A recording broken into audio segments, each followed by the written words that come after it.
ሰላም ጤና ይስጥልን። የተከበራችሁ የዘውድ ሚዲያ ቤተሰቦች እንደምን አመሻችሁ። የዕለቱን መረጃዎች ይዤላችሁ ቀርቤያለሁ። አብራችሁን ቆዩም። በኢትዮጵያ በተለያዩ አካባቢዎች ባሉት ግጭቶችና የተፈጥሮ አደጋዎች ምክንያት በሚሊዮኖች የሚቆጠሩ ሕጻናትና ወጣቶች ከትምህርት ገበታ ውጭ መሆናቸውን የትምህርት ሚኒስቴር ከሳምንታት በፊት አሳውቆ ነበር። በዚህ ዓመት ብቻ ከ7.8 ሚሊዮን በላይ ሕጻናት ከትምህርት ገበታ ውጭ መሆናቸውን ሚኒስቴር መስሪያ ቤቱ ይፋ አድርጓል።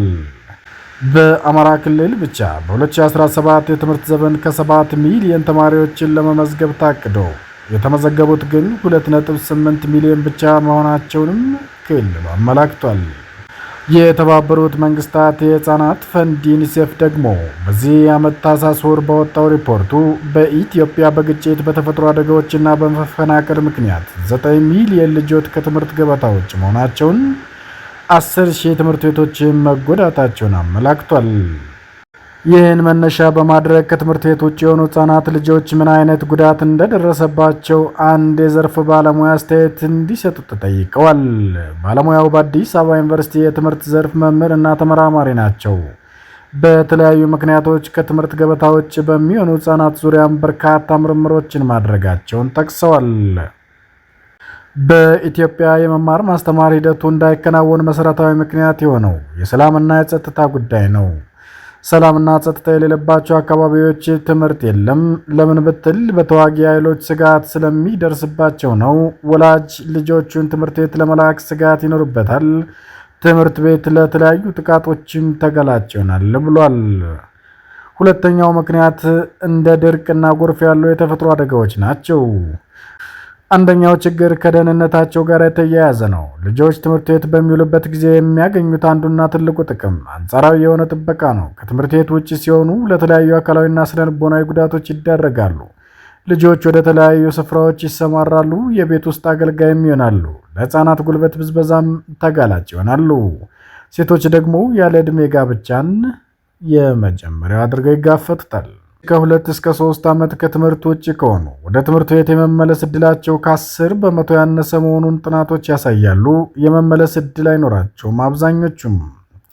ሁለተኛው ችግር እነዚህ ተማሪዎች የወደፊት አምራች ዜጋ የመሆን ዕድላቸው አናሳ ነው። በሀገር ኢኮኖሚ ተጽዕኖ ያስከትላል። ያልተማረ ያላነበበ ልጅ ሌላ ተጨማሪ ክህሎት የማዳበር ዕድሉ አነስተኛ ነው የሚሆነው። በሂደትም ኋላ ቀርነት ነው የሚስፋፋው።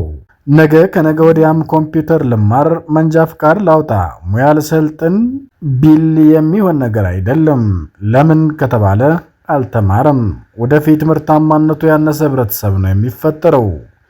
ሶስተኛው ችግር የልጆች ስነልቦና ስለሚጎዳ ላላስፈላጊ ድርጊቶች የመጋለጥ ዕድላቸውም የሰፋ ይሆናል። አእምሯዊ እድገታቸው ይገታል። ለከፍተኛ ጭንቀት ይጋለጣሉ። በማህበረሰቡ ዘንድ ያለን ቦታ አናሳ ነው ብለው ያምናሉ። በህብረተሰቡ ዘንድ ተቀባይነት የሌላቸው ባህሪያትንም ያዳብራሉ። ከዛም ማህበራዊ ቀውስ ይከተላል። በመንግስት በኩል እነዚህ ችግሮች ትኩረት አላገኙም። የእነዚህ ተማሪዎች ጉዳይ ምን ያህል መንግስት ሚዲያዎች አጀንዳ ሆኖ ይቀርባል? መፍትሄ ለማምጣት ችግሩን ለመቅረፍ ምንም ያህል በትኩረት ይዘገባል ካልን ብዙም አይደለም። በችግሩ ላይ መወያየት በሀገሪቱ ውስጥ ያለውን አለመረጋጋት ማስታወስ ስለሚሆንባቸው ጉዳዩንም አይዘግቡትም። አንዳንድ ጊዜ አለፍ ብለህ ከምትሰማው ዜና በስተቀር እንደ አጀንዳ ተይዞ በጉዳዩ ላይ ውይይት ሲደረግ አይታይም። የእነዚህን ልጆች ጉዳይ ስራዬ ብሎ ወስዶ እንዴት ልፍታው የሚለው ላይ ግን በተገቢው መንገድ እየተሰራ ነው ብዬም አላምንም። እኒህ መምህርና ተመራማሪ መፍትሄውስ ምንድን ነው ተብሎ ለተጠየቁት ጥያቄ በትምህርት ጉዳይ ላይ በማህበረሰቡና በግጭቱ ተሳታፊ መካከል መግባባት መፈጠር አለበት ብለዋል። ግጭት ባሉባቸው የተለያዩ ሀገራት ዘንድ ትምህርት እንዲቀጥል የሚያስችሉ መግባባቶች ላይ ሲደረስ እናያለን። እንደ ቀይ መስቀልና ዩኒሴፍ የመሳሰሉ ሶስተኛ አካላት ኃላፊነት ወስደው የመማር ማስተማር ሂደት እንዲቀጥል የሚደረግባቸው ሁኔታዎችም አሉ። እኛም ጋር ይህን ይቻላል። ይህን ለመፈጸም ግን በተዋጊዎቹ ዘንድ ልባዊ ቅንነትና ዝግጅት ያስፈልጋል። በተፋላሚ ኃይሎች ትምህርት የፖለቲካ አጀንዳ ማስፈጸሚያ መሆን የለበትም። እነ ቀይ መስቀልን እነ ዩኒሴፍን በመጠቀም ትምህርት እንዲቀጥል ማድረግ ይቻላል። እነዚህ ተቋማት ከቦታ ቦታ የመንቀሳቀስ እድል ስላላቸው በተዋጊ ኃይሎች ዘንድ ቅንነት ካለ ይህንን ማድረግ ቀላል ነው የሚሆነው። በግጭት ቦታዎች የመማር ማስተማር ስራ እንዴት ይቀጥላል የሚለው መታየት አለበት። ብዙ መንገዶች አሉ። አንዳንድ ሀገራት እንዲህ አይነት ችግር ሲገጥማቸው የመማር ማስተማር ሂደቱን በሞባይል ስልኮችና በሬዲዮ በማስቀጠል ከመደበኛው አሰራር ውጭ የሆነ አማራጭ መንገድን ይጠቀማሉ። ይህ አካሄድ ልጆች ከትምህርት እንዳይርቁ ያደርጋል። እንዲህ አይነት አማራጮችን በእኛም ሀገር ሁኔታ ተግባራዊ መሆን ይችላሉ ብሏል። መረጃው የቲክቫ ኢትዮጵያ ነው። የፖለቲካ ፓርቲዎችን ወደ ተመለከተ ዜናችን ስናልፍ ደግሞ የኢትዮጵያ ብሔራዊ ምርጫ ቦርድ እናት ፓርቲ በአዋጅና በመመሪያ ከተደነገገው ውጭ የፋይናንስ አስተዳደሩን እየመራና እያስተዳደረ ይገኛል በማለት በዚህ ዓመት የሚሰጠውን የመንግስት የፋይናንስ ድጋፍ ሊያገኝ አይገባውም ሲል ውሳኔ አሳልፏል።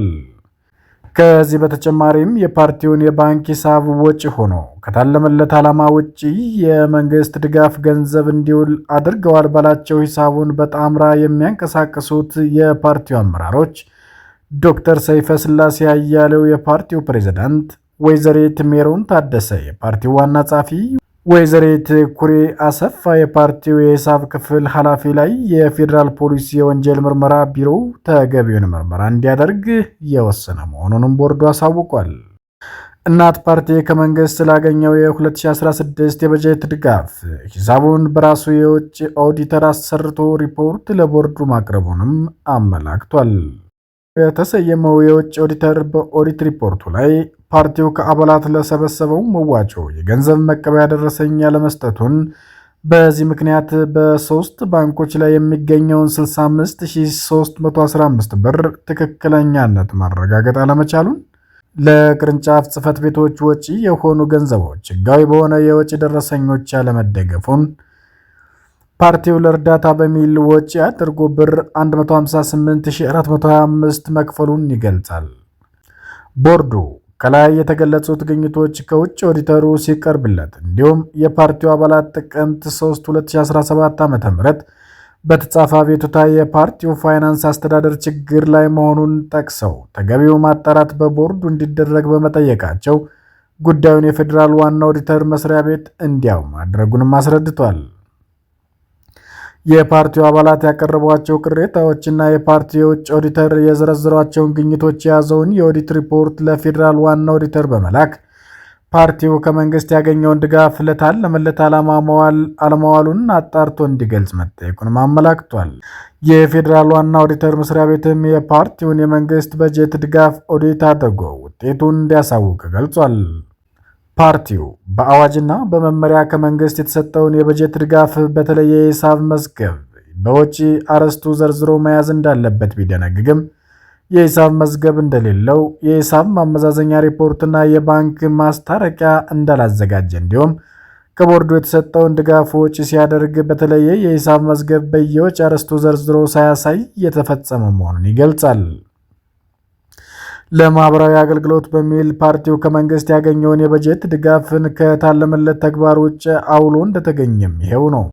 ለማህበረሰብ አገልግሎት በሚል ፓርቲው ከመንግስት ያገኘውን የበጀት ድጋፍ ከታለመለት ተግባር ውጭ አውሎ እንደተገኘ ይኸውም በጎፋ ዞን ለተከሰተው የመሬት መንሸራተት እርዳታ እንዲውል ሐምሌ 25 2016 ዓ.ም በወጪ ማዘዣ 000098 ብር 20 ሺህ ማውጣቱን፣ ለአቶ ዳዊት ብርሃኑ መሸኛ የሚውል መስከረም 18 ቀን 2017 ዓ.ም በወጪ ማዘዣ 000121 15000 ብር ወጪ መደረጉን፣ ለአቶ ተመስገን ሹመት የሐዘን በሚል ሐምሌ 25 2016 ዓ.ም በወጪ ማዘዣ 000044 3500 ብር ወጪ ማድረጉን በድምሩ 38500 ብር ከታለመለት ዓላማና ተግባር ውጪ ያወጣ መሆኑን ይገልጻል።